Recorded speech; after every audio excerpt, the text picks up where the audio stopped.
TeraFlex's new Renegade lift is a really clean install. Maintains all the factory angles as far as alignment, and everything is included in the kit.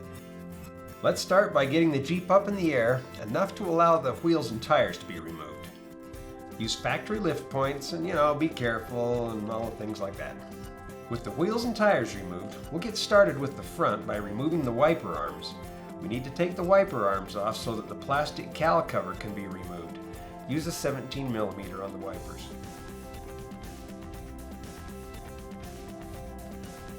Now the cowl cover has 5 clips that hold it in place.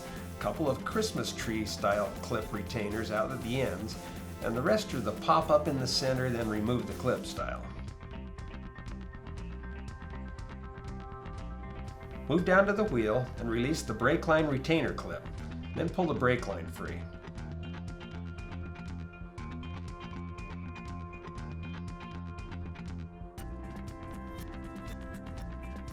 Remove the upper sway bar link at the strut. Use a T40 Torx and an 18mm. Remove the 2 strut to steering knuckle bolts using an E16 reverse Torx and a 16mm on the nut. Now if you don't happen to have a full set of reverse Torx, a 14mm 6-point will work just fine in place of that E16 reverse Torx.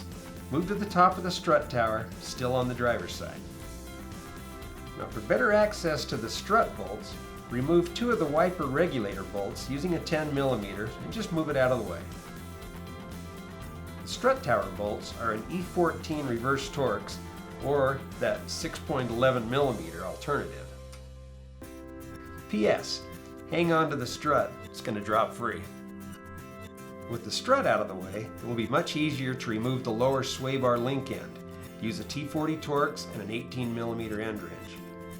Install the new sway bar disconnect link using a 6mm Allen to hold the stud and an 18mm to tighten the nut. Torque to 59 foot-pounds. We found that with the sway bar disconnects free, the added flex would allow the strut bracket to just barely touch the axle shaft at full droop. It doesn't take much added clearance for the strut to clear. We trimmed about 1/4 of an inch off the strut bracket.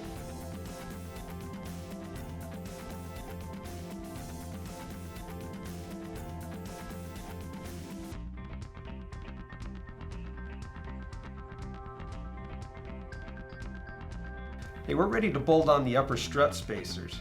There's an R and an L cast into the spacer. The L is for the left, and the R is cleverly used to indicate the right side. The R and the L will be facing up, and the open end of the spacer will face to the outside of the Jeep. Use blue thread lock and install the provided M10 by 50mm Allen head type bolts into the recessed holes in the spacer. No washers on these bolts. Torque to 45 foot-pounds.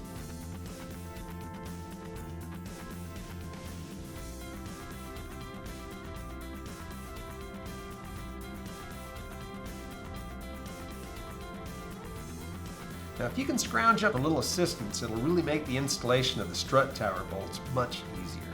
Reinstall the strut and spacer assembly into the Jeep. Slide the strut into place from the back of the wheel well.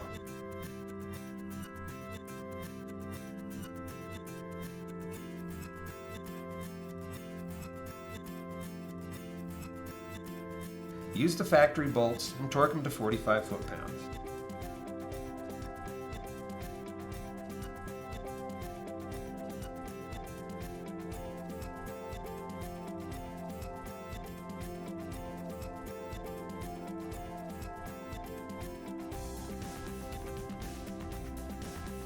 Move to the lower strut mount and install the original strut to steering knuckle bolts. Here's a little tip that the alignment shop will really thank you for. When you're tightening those 2 bolts, pull the top of the hub and rotor assembly away from the Jeep. We want to gain as much positive camber as we can.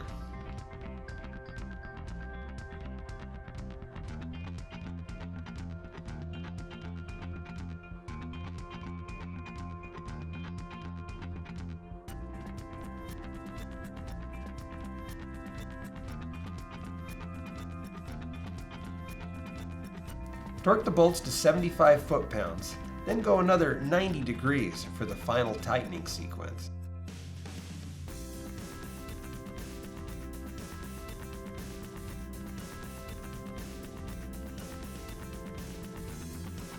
Install the upper sway bar link end on the strut. Now, the stud is a stainless steel stud, so the threads are pretty soft. Don't get carried away if you use an air gun. It only needs to be 59 foot-pounds of torque.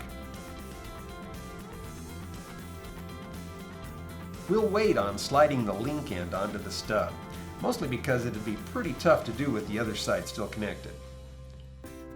Remove the fender liner nut using a 10mm, then trim off the indicated section of the fender liner, enough to allow for installation of the sway bar parking pin.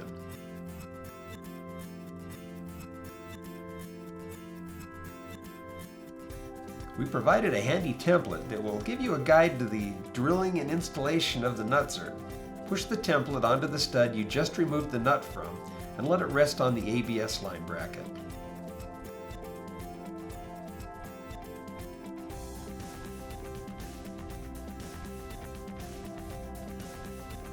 Drill a pilot hole, then final drill using a 17/32 bit.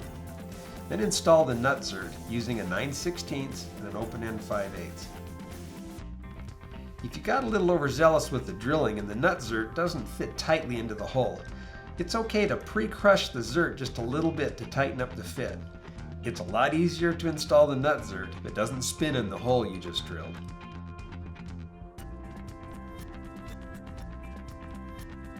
Use thread lock and install the park stud using a 9/16 open end wrench.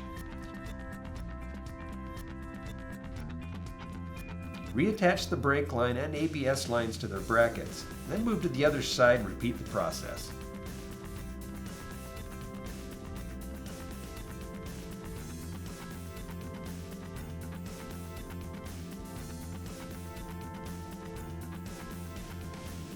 Now it's time to slide the link end onto the stud.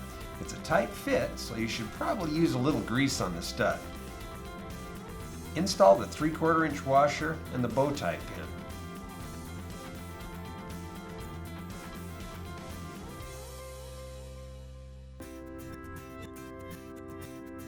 Throw in the grease zerk and grease it up.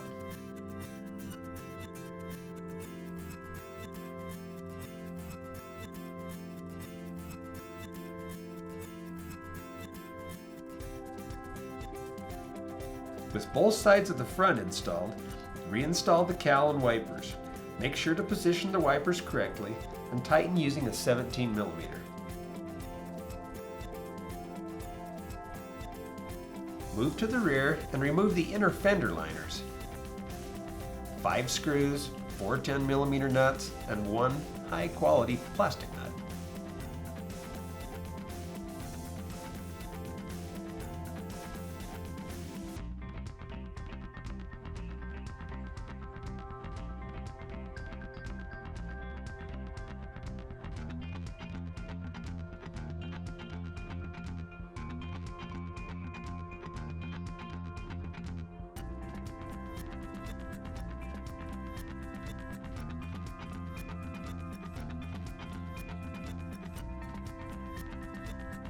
On the right rear, we're going to remove the purge canister and relocate it, just a little.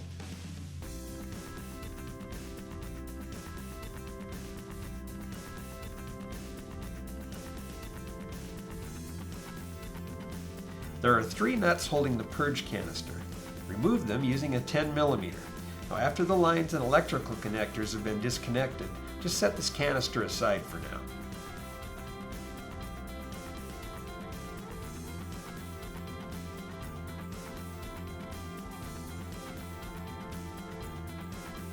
Next, go to the control arm bolts and loosen both control arm bolts on each arm. Do not remove. Now, you probably won't have a E20 Torx in your toolbox, so go with the 6.16mm socket. Next, remove the 4 control arm bracket bolts using an E14 Torx or that 6.11mm socket.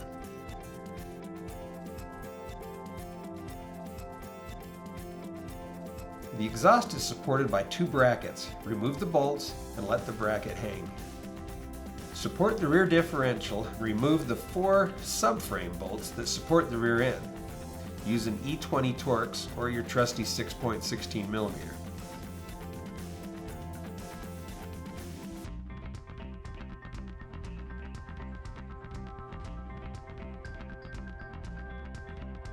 Lower the differential and subframe assembly enough to install the 1.5" spacers and the provided M14 by 150 millimeter bolts and washers.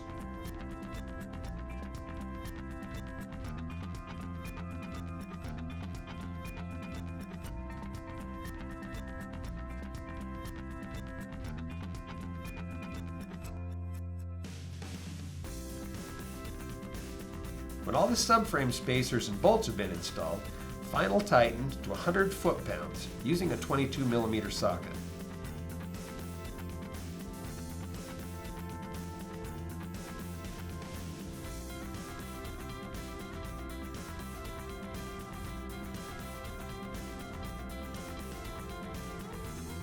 Move back to the control arms and loosely install just 1 or 2 of the provided M10 by 55 millimeter bolts, and then slide the spacer into position, and start the remaining bolts. Use thread lock. Now the bolts will have 2 washers for each bolt, a larger 7/16 inch washer up against the bracket, and a smaller washer that's stacked up against the head of the bolt.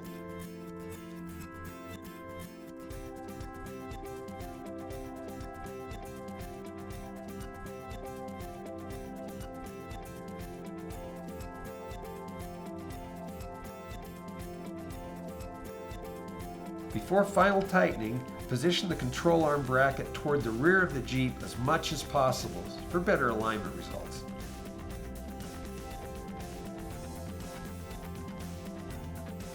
Torque to 45 foot-pounds.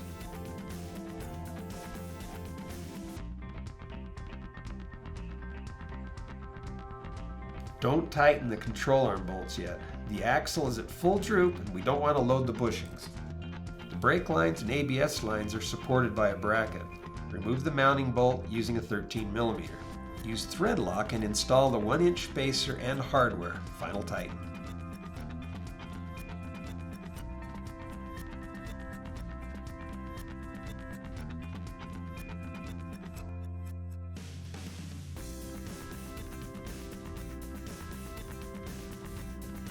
Remove the upper strut mount bolts using an E16 or your 6.14 millimeter.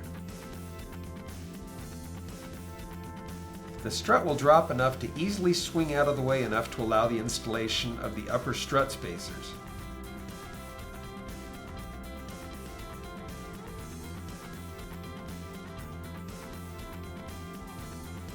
Bolt the spacer into place using the provided M10 by 50 millimeter Allen head bolts. Use some thread lock and final torque to 45 foot-pounds.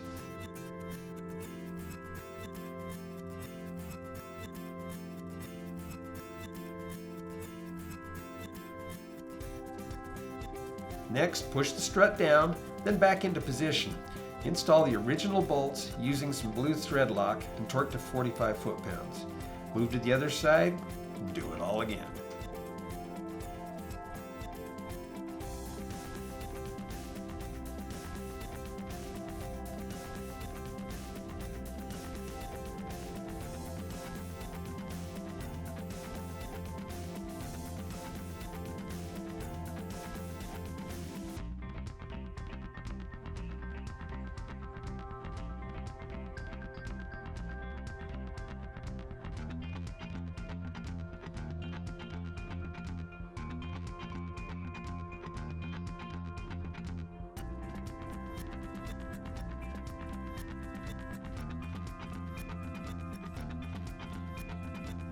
Install the 1-inch exhaust bracket spacers using the provided M8 by 50 millimeter bolts and washers, both sides.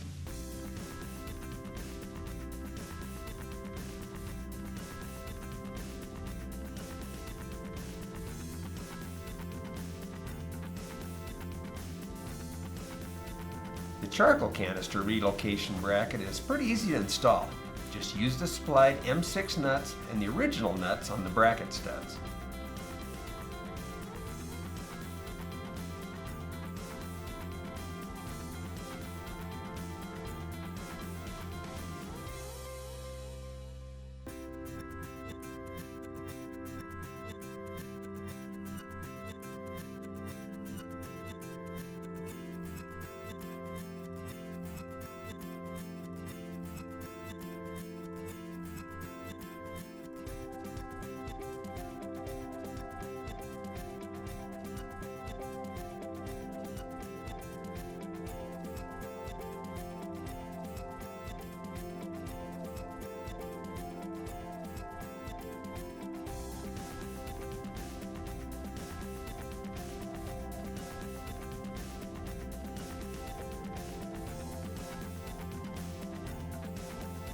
Reinstall the canister and lines.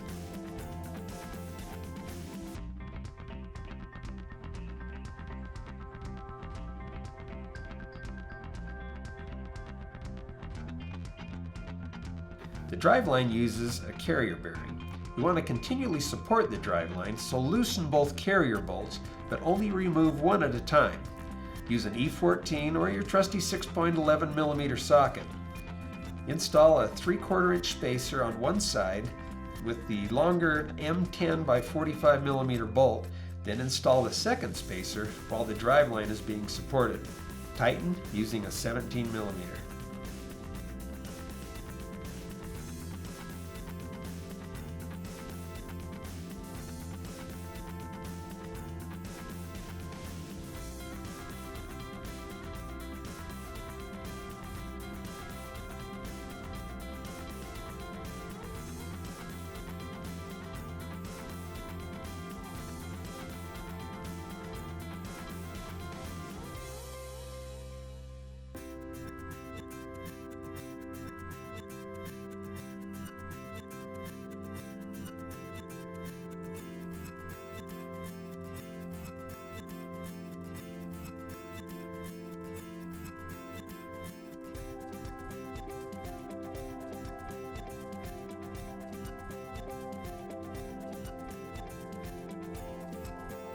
Now, if you're cheap as a trail hawk, there will be an additional skid plate involved. Just reinstall it. It'll make carrier bearing bracket contact, but there will be no issues. On some models, there are two small bumper bolts that may contact the muffler. If they do, just remove and trim them off, maybe 1/4 inch off each one.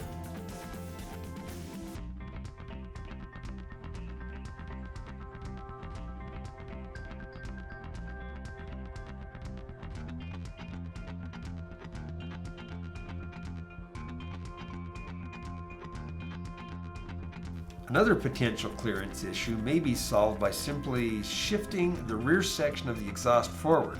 Use a chisel and a hammer and just pop off the indexing tab where the two sections are clamped together. Loosen the clamp using a 15 millimeter and just push the rear section of the exhaust forward about 3/4 of an inch, just enough to gain some muffler clearance at the rear bumper. The Trailhawk requires a 1/2 inch skid plate spacer at the rear corner. Install the spacer in the M8 bolt and washer using a 13 millimeter to tighten.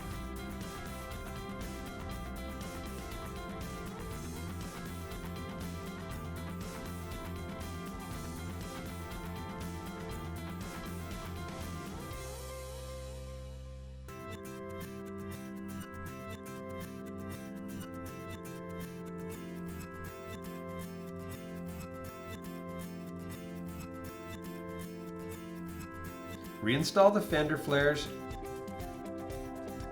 set the Jeep on the ground, and final tighten both control arm bolts on each arm using an E20 or a 6.16 millimeter.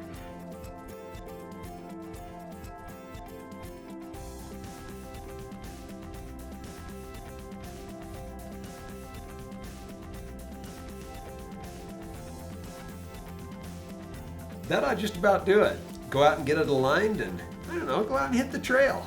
See what this thing will do.